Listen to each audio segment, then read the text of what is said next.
అందరికీ మరణాత. దేవుని చిత్తమును బట్టి మరి యొక్క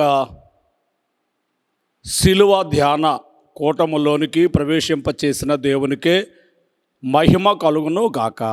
ఆమెన్. ఈ ధ్యానములోనికి వచ్చిన మీ అందరికీ శిలువ దీవెనలు ఆశీర్వాదములు కలుగును గాక. ఆమెన్. శిలువ అభ్యర్థనలలో మరొక అభ్యర్థనను ఈరోజు మనం ధ్యానం చేస్తున్నాము. అదేమిటంటే శిలువ యందు అతిశయించుడి. శిలువ యందు అతిశయించుడి. గలతీయులకు రాసిన పత్రిక 6వ అధ్యాయము 12వ వచనము నుండి, శరీర విషయమందు చక్కగా అగపడగోరు వారెవరో వారు తాము క్రీస్తు యొక్క శిలువ విషయమై హింస పొందకుండుటకు మాత్రమే సున్నతి పొందవలనని మిమ్మును బలవంతము చేయుచున్నారు. అయితే వారు సున్నతి పొందిన వారైనను ధర్మశాస్త్రము ఆచరింపరు. తాము మీ శరీర విషయమందు అతిశయించు నిమిత్తము మీరు సున్నతి పొందవలెనని కోరుచున్నారు. అయితే మన ప్రభు అయిన యేసు క్రీస్తు శిలువ యందు తప్ప మరి దేని యందును అతిశయించుట నాకు దూరమగునుగాక. దాని వలన నాకు లోకమునకు నేనును సిలువ వేయబడి ఉన్నాము. దేవునికే స్తుతి కలుగును గాక. ఆమెన్. సామాన్యంగా మనుషులు వారికి ఉన్నటువంటి వాటిని బట్టి అతిశయిస్తూ ఉంటారు. వారికున్న ఆస్తి, వారికి ఉన్నటువంటి ఐశ్వర్యము, వారికి ఉండినటువంటి విద్య, వారికి ఉండినటువంటి ఉద్యోగము, వారికి ఉండినటువంటి కులము, వారికి ఉండినటువంటి ఆ రాజకీయ ఆ విధానము, దీని అంతటిని బట్టి వారు అతిశయపడుతూ ఉంటారు. ప్రియులారా, ఇక్కడ యూదులైనటువంటి వారు సున్నతి పొందుటయందు అతిశయపడుతూ ఆ సున్నతిని పొందవలనని వారు బలవంతము చేయుచు ఉన్నారు. పౌలు గారి బోధన ఏమిటంటే సున్నతి పొందుట అందేమి, సున్నతి పొందకపోవట అందేమీ లేదు. కానీ యేసుక్రీస్తునందు విశ్వాసముంచుట ద్వారానే ఈ గొప్ప స్థితిని అందుకుంటారు అని యేసుక్రీస్తు శిలువ యందు తప్ప 14వ వచనంలో, అయితే మన ప్రభు అయిన యేసుక్రీస్తు శిలువ యందు తప్ప మరి దేని వలనను అతిశయించుట నాకు దూరమవును గాక. దాని వలన నాకు లోకమునకు నేనును సిలువ వేయబడి ఉన్నాము. నాకున్న ఆధిక్యతలు, పౌలు గారికి ఆస్తి ఉన్నది, ఐశ్వర్యం ఉన్నది, రోమా పౌరసత్వం ఉన్నది, గొప్ప విద్యను అభ్యసించిన వాడు, వేదాంతమును తెలుసుకున్నవాడు. ఆయనకున్నటువంటి వాటన్నిటిని బట్టి పౌలు గారు అతిశయించుట లేదు. కానీ వాటన్నిటినీ పెంటతో ఆయన సమానముగా ఎంచుకొని, ఫిలిప్పీ పత్రికలో పౌలు గారు ఇదే సంగతి చెబుతాడు. ఆయన మరణ విషయంలో నేను సమాన అనుభవం కలిగిన వాడినై ఉండడానికి నాకేదైతే కలిగి ఉన్నదో దానంతటిని కూడా నేను పెంటతో సమానముగా చేసుకొని క్రీస్తును సంపాదించుకున్నాను అంటాడు. అందుకే ఇక్కడ కూడా ఆయన చెప్పే మాటదే, దాని వలన నాకు లోకమునకు నేనును సిలువ వేయబడి ఉన్నాము. గలతీ పత్రికలోనే 2వ అధ్యాయం 20వ వచనాన్ని మనం చూస్తే అక్కడ ఒక మాట మనకు కనబడుతూ ఉన్నది. చూడండి, గలతీ పత్రిక 2వ అధ్యాయం 20వ వచనం, నేను క్రీస్తుతో కూడా సిలువ వేయబడి ఉన్నాను, ఇకను జీవించువాడను నేను కాను, క్రీస్తే నాయందు జీవించుచున్నాడు. నేనిప్పుడు శరీరమందు జీవించుచున్న జీవితము నన్ను ప్రేమించి నా కొరకు తన్ను తాను అప్పగించుకొనిన దేవుని కుమారుని యందలి విశ్వాసము వలన జీవించుచున్నాను. దేవునికి స్తుతి కలుగునుగాక, దేవునికి స్తోత్రం కలుగునుగాక. నేను క్రీస్తుతో కూడా సిలువ వేయబడి ఉన్నాను. నా ఘనత, నా ఆధిక్యత, నా గొప్పతనం, నా అతిశయం అంతా కూడా నాకున్న దానిని బట్టి కాదు, నా కొరకై సిలువ వేయబడి చనిపోయినటువంటి యేసుక్రీస్తుని బట్టే నాకు ఘనత. అందుకనే నేను లోకమునకు నేనును సిలువ వేయబడి ఉన్నాము. ఇదే విషయాన్ని 2వ అధ్యాయంలోనే 20వ వచనంలోనే చెబుతా ఉన్నారు. ఏమనంటే, నేను క్రీస్తుతో కూడా సిలువ వేయబడి ఉన్నాను, ఇకను జీవించువాడను నేను కాను, క్రీస్తే నాయందు జీవించుచున్నాడు, క్రీస్తే నాయందు జీవించుచున్నాడు.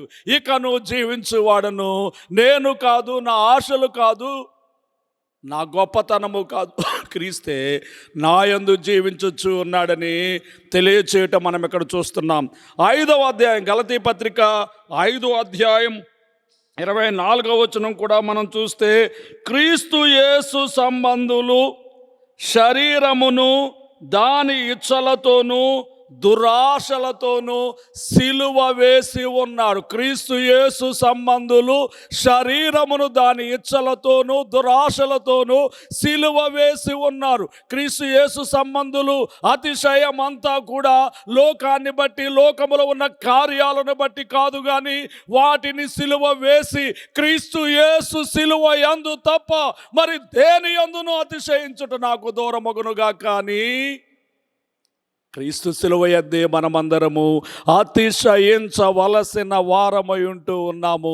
గమనించవలనని మీకు మనవి చేస్తూ ఉన్నాను. రోమీయులకు రాసిన పత్రికలో పౌలు భక్తుడు 3వ అధ్యాయం 27వ వచనంలో ఈలాగు తన అనుభవాన్ని తెలియచేయుచున్నటువంటి మాటలు మనకు కనబడుతున్నాయి. కాబట్టి అతిశయ కారణమెక్కడా, అది కొట్టివేయబడెను. ఎట్టి న్యాయమును బట్టి అది కొట్టివేయబడును? క్రీస్తు న్యాయమును బట్టియా? కాదు. విశ్వాస న్యాయమును బట్టి, క్రియా న్యాయమును బట్టియా? కాదు. విశ్వాస న్యాయమును బట్టియే. కాగా ధర్మశాస్త్ర సంబంధమైన క్రియలు లేకుండా విశ్వాసము వలననే మనుష్యులు నీతిమంతులుగా తీర్చబడుచున్నారని ఎంచుచున్నాను. దేవుడు యూదులకు మాత్రమే దేవుడా? అన్యజనులకు దేవుడు కాడా? అవును, అన్యజనులకు దేవుడే గనుక, దేవుడు ఒకడే గనుక ఆయన సున్నతి గల వారిని విశ్వాస మూలముగాను, సున్నతి లేని వారిని విశ్వాసము ద్వారాను నీతిమంతులుగా తీర్చును. దేవునికే స్తుతి కలుగునుగాక. ఆమేన్. ప్రియమైనటువంటి వాళ్ళ అతిశయ కారణం ఎక్కడ అంటే, మనం అతిశయించుకోవడానికి, గొప్ప చెప్పుకోవడానికి ఏమీ లేదు.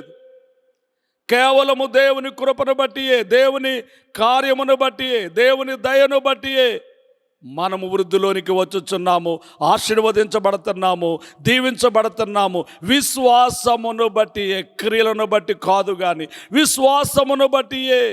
అందుకే కొరింథీయులకు రాసినటువంటి 1వ పత్రికలో 1వ అధ్యాయం 29వ వచనంలో మనం చూసినట్లయితే, ఏ శరీరియు దేవుని ఎదుట అతిశయింపకుండున్నట్లు, ఏ శరీరియు నేను అంతటి వాణ్ణి, ఇంతటి వాణ్ణి, జ్ఞానిని, తెలివైన వాణ్ణి, గొప్పవాణ్ణి, మేధావిని అని అతిశయింపకుండున్నట్లు జ్ఞానులను సిగ్గుపరచుటకు లోకములో నుండి వెర్రి వారిని దేవుడు ఏర్పాటు చేసుకొని ఉన్నాడు.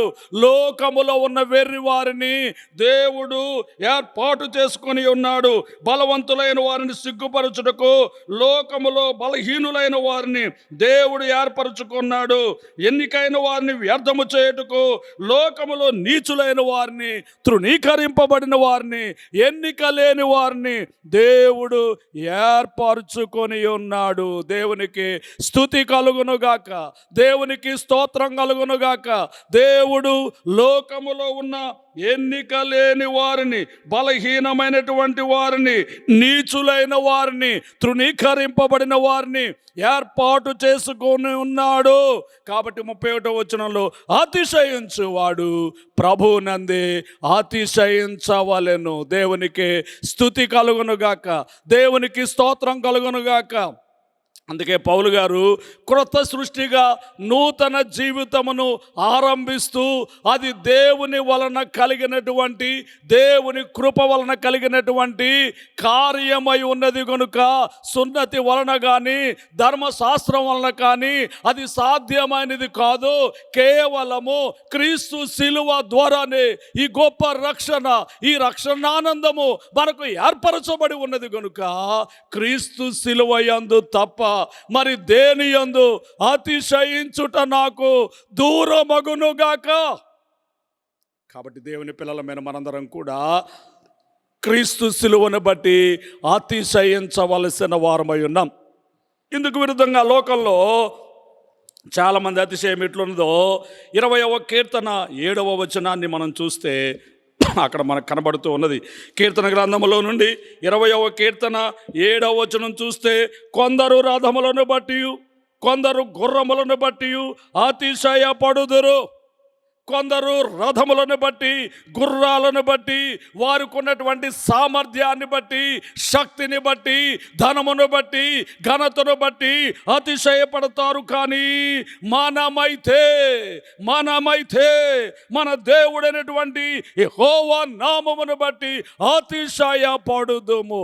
మనమైతే మన దేవుడైనటువంటి యెహోవా నామమును బట్టి అతిశయపడుదుము. పౌలు గారి వలె క్రీస్తును బట్టి, క్రీస్తు శిలువను బట్టి, క్రీస్తు కార్చిన రక్తమును బట్టి, క్రీస్తు ఇచ్చిన రక్షణను బట్టి మనమందరము అతిశయపడవలసిన వారమై ఉన్నాం. దేవునికి స్తుతి కలుగునుగాక, దేవునికి స్తోత్రం కలుగునుగాక. కొందరు తాము చేసే కీడును బట్టి అతిశయపడుతూ ఉంటారు. 52వ కీర్తనలో ఆరంభ వచనాన్ని మనం చూస్తే అక్కడ మాటలు కనబడుతున్న, శూరుడా చేసిన కీడును బట్టి నీవెందుకు అతిశయపడుచున్నావు? చేసిన కీడును బట్టి నువ్వెందుకు అతిశయపడుతున్నావు? కొంతమంది కీడును బట్టి అతిశయపడుచు ఉన్నారు. అలాగే చూడండి, యాకోబు పత్రికలో 4వ అధ్యాయం 16వ వచనాన్ని మనం చూస్తే, యాకోబు పత్రిక 4వ అధ్యాయము 16వ వచనాన్ని మనం చూస్తే అక్కడ కొందరు దేనిని బట్టి అతిశయపడుచు ఉన్నారు కనబడుతుంది. 16. ఇప్పుడైతే మీరు మీ డంబములయందు అతిశయపడుచున్నారు, ఇట్టి అతిశయమంతయు చెడ్డది. మీ డంబములయందు మీరు అతిశయపడుచున్నారు, ఇట్టి అతిశయమంతా చెడ్డది. చెడ్డవాటి యందు మనం అతిశయపడుట కాదు, చెడ్డవాటి యందు మనం అతిశయపడుట కాదు.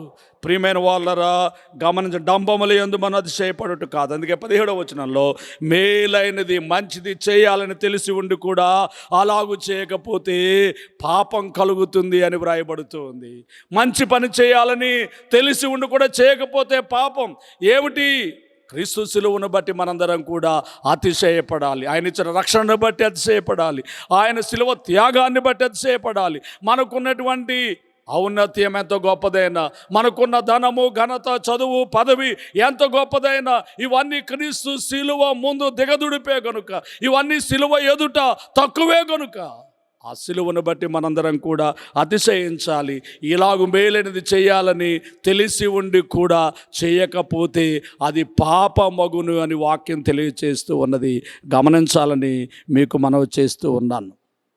కాబట్టి దేవుని పిల్లలమైన మనము రథాలను బట్టి, గుర్రాలను బట్టి అతిశయించుట కాదు, కానీ మన దేవుడైనటువంటి యెహోవాను బట్టి మనమందరము అతిశయించవలసిన వారమై ఉంటూ ఉన్నాము. గ్రహించాల్సిందిగా నేను మీకు తెలియచేస్తూ ఉన్నాను. దేనిని బట్టి అతిశయించాలో టకటక 1-2 మాటలు మనం చెప్పుకుంది. ఇప్పుడు మనం చదువుకున్నటువంటి భాగంలో ముఖ్యమైనటువంటి మాట, క్రీస్తు శిలువను బట్టి నేను అతిశయించుచున్నాను. ఎందుకంటే ఈ శిలువ ద్వారానే మానవునికి విలువ, ఈ శిలువ ద్వారానే మానవునికి రక్షణ, ఈ శిలువ ద్వారానే మానవునికి పాప విమోచన, రోగము నుండి విడుదల, శిక్ష నుండి విడుదల, శాపము నుండి విడుదల, సమస్త విధములైనటువంటి భారములన్నిటి నుండి విడుదల ఈ శిలువ ద్వారానే. కాబట్టి ఈ శిలువను బట్టి మనమందరము అతిశయించవలసిన వారముగా ఉంటున్నాము. గుర్తించవలసినదిగా మీకు మనవి చేయొచ్చు ఉన్నాను.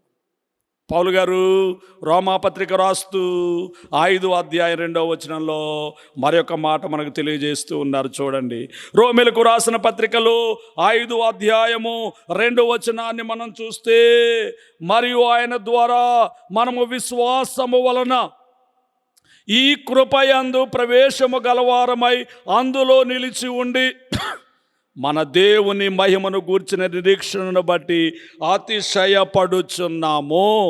మన దేవుని మహిమను గూర్చిన నిరీక్షణను బట్టి అతిశయపడుచున్నాము.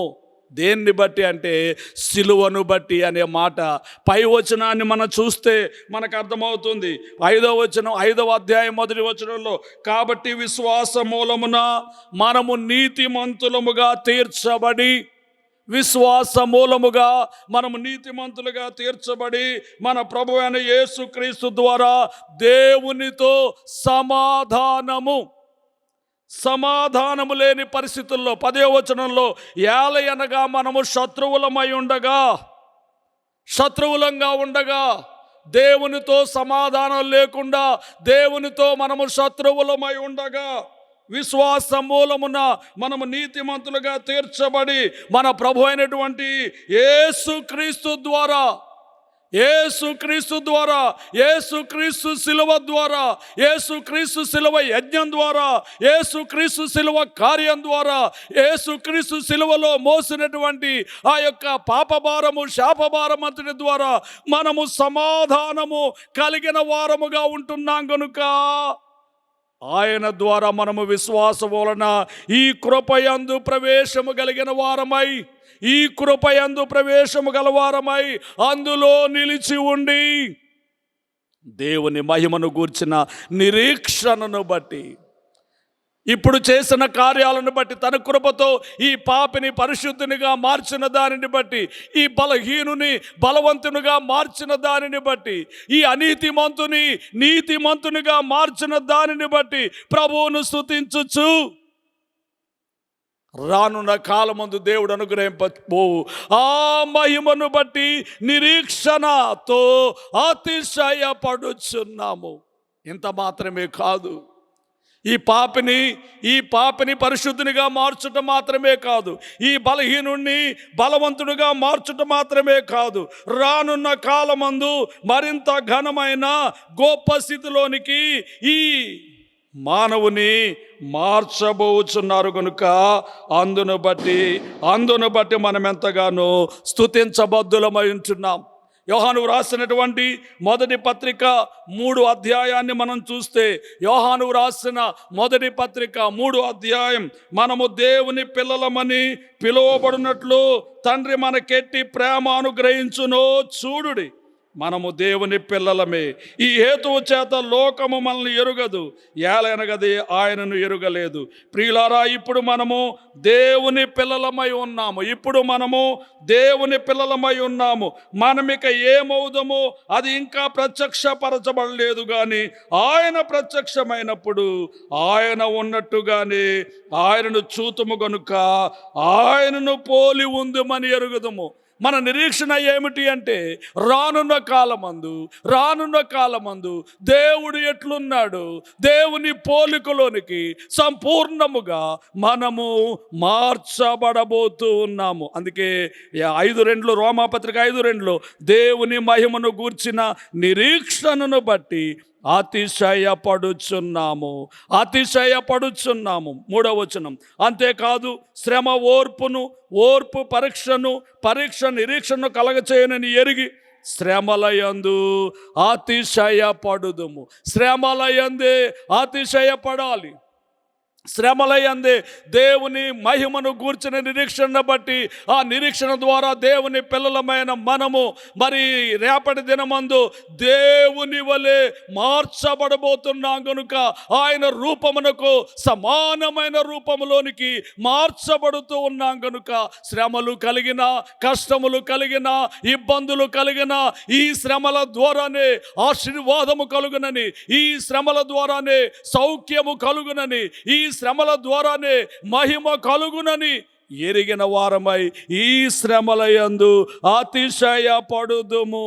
3-4 వచనములలో మనకు కనబడుతున్నది. ఎందుకనగా ఈ నిరీక్షణ మనలను సిగ్గుపరచదు. దేవునికి స్తుతి కలుగును గాక. బోలో యేసు మహారాజుకు. ప్రియమైన వాళ్ళరా, ఈ నిరీక్షణ మనలను సిగ్గుపరచదు. ఈ నిరీక్షణ మనలను సిగ్గుపరచదు.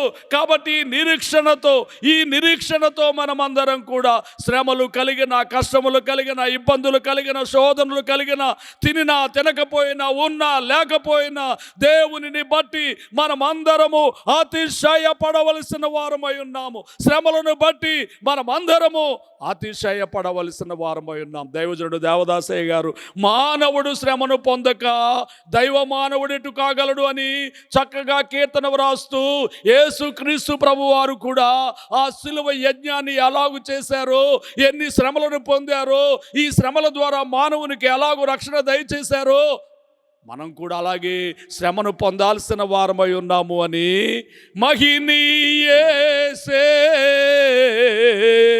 మహాశ్రమ పొంది మహిమకు వెళ్ళెను గాదే. మహిమ కోరని మనుజుడెవ్వడు మర్యాదగానే వాడిచ్చు.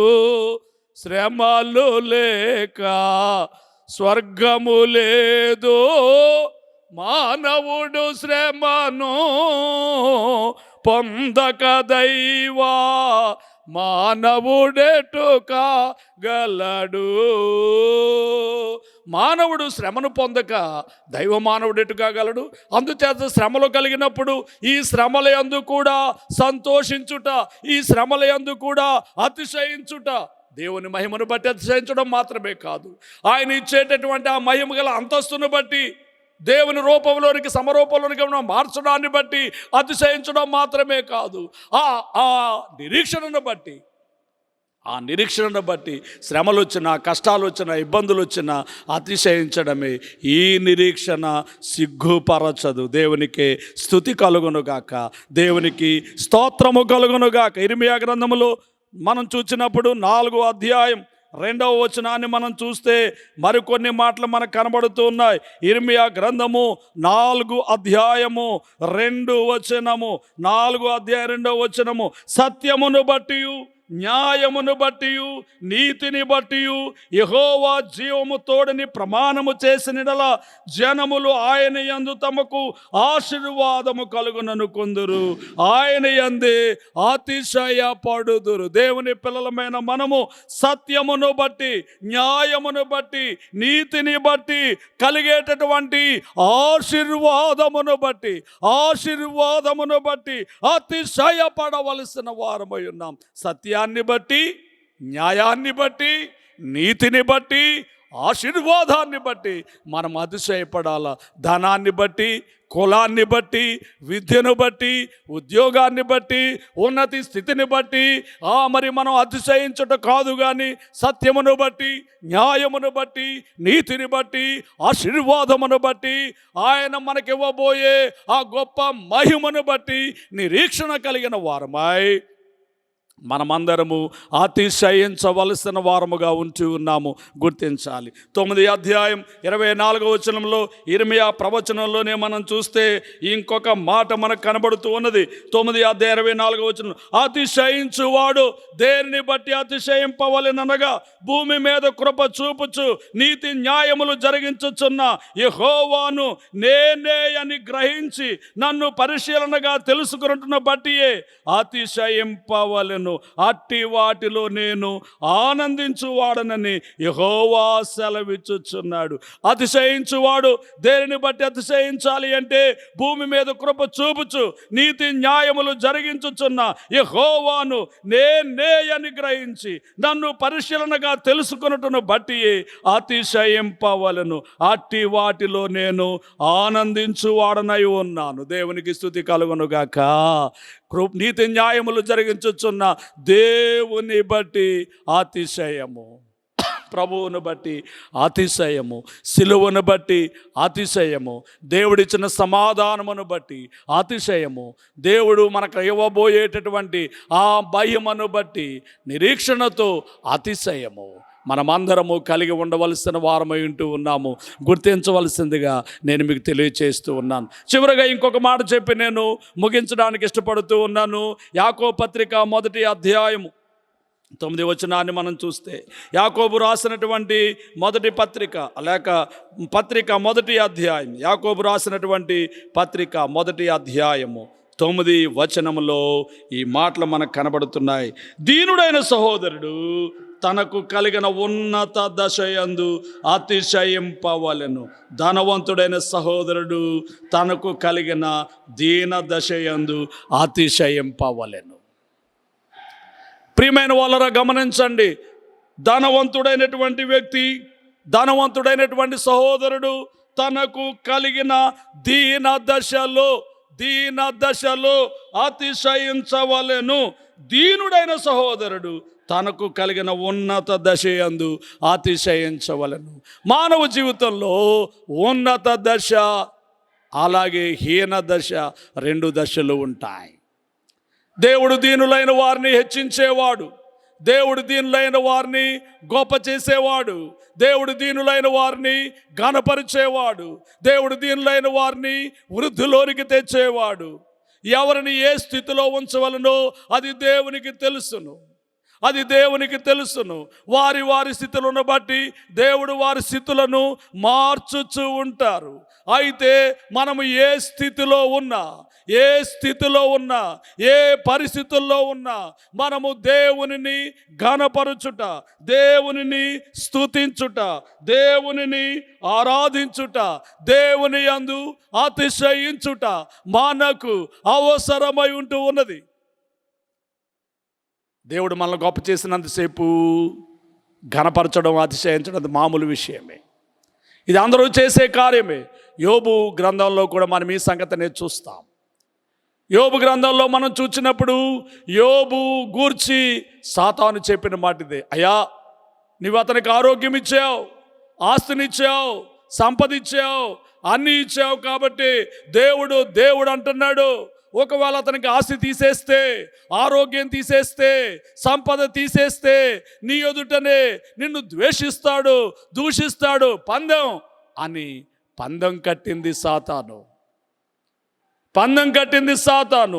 అలాంటి సమయంలో కూడా, అలాంటి పరిస్థితుల్లో కూడా, అలాంటి సమయంలో కూడా యోబు గారు యెహోవా ఇచ్చాను, యెహోవా తీసుకొనెను, దేవుని నామమునకే మహిమ కలుగునుగాక అంటూ తన నోటి ద్వారా ఎంత మాత్రమును దేవుని దూషించకుండా భక్తునిగా, శ్రేష్ఠునిగా జీవించినటువంటి జీవితాన్ని మనం చూస్తున్నట్టుగానే దీన దశలో నుండి ఘనమైన స్థితిలోనికి వెళ్ళినటువంటి ఆ వ్యక్తి దేవుణ్ణి బట్టి అతిశయించాలి. ఒకవేళ ఘనమైన స్థితిలో ఉన్నవాడు సామాన్యమైన స్థితిలోనికి వస్తే అతడు కూడా దేవుణ్ణి బట్టి అతిశయించాలి.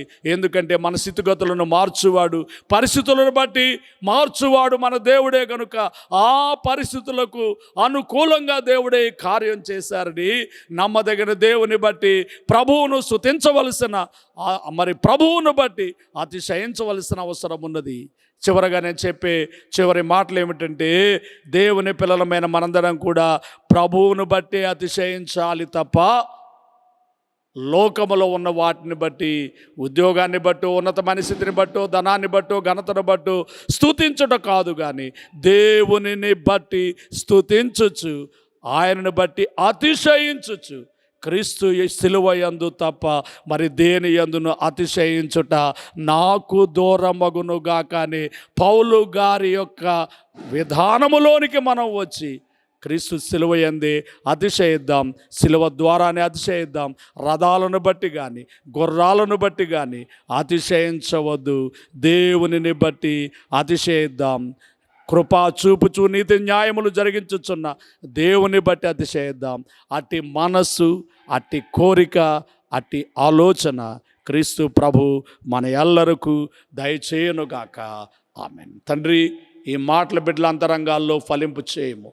మిమ్మల్ని బట్టి మేము అతిశయపడుటకు మాకు నేర్పించము. మీ సిలువను బట్టి అతిశయించుటకు మాకు నేర్పించము. నువ్వు మాకిచ్చిన నీ మహిమను బట్టి అతిశయించుటకు మాకు నేర్పించము. అయ్యా, మీ యొక్క ఉన్నత స్థితిని బట్టి రేపటి దినమందు నిన్ను పోలి మేము మా ప్రభువా ఉండేలాగునట్టి రూపంలోనికి మమ్మల్ని మార్చబోతున్నావు కనుక ఆ రూపాన్ని బట్టి నిరీక్షణతో అతిశయించుటకు మాకు నేర్పించు. ఘనత, కీర్తి, ప్రభావం పొందము.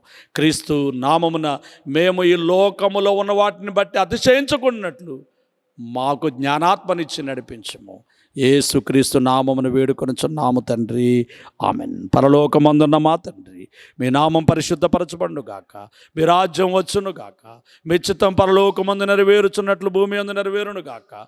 మా అనుదినాన్ని మాకు దయచేయము. మళ్ళీ అపరాధములు చేసిన వారిని మేము క్షమించి ఉన్న ప్రకారము మా అపరాధాలను క్షమించుము. మామను శోధనను తేకుము, కిన్నును తప్పించుము. రాజ్యము, శక్తి, మహిమ నిరంతరము నీవి అయి ఉన్నవి, ఆమెన్. ప్రభు యేసు రక్తమునకు జయం, అపవాది కిళ్లకు లయం. ప్రభు యేసు రక్తమునకు జయం, అపవాది కిళ్లకు లయం. ప్రభు యేసు రక్తమునకు సంపూర్ణ విజయం, అపవాది కిళ్లకు అనంతకాల నాశనం. హల్లెలూయా, హల్లెలూయా, హల్లెలూయా.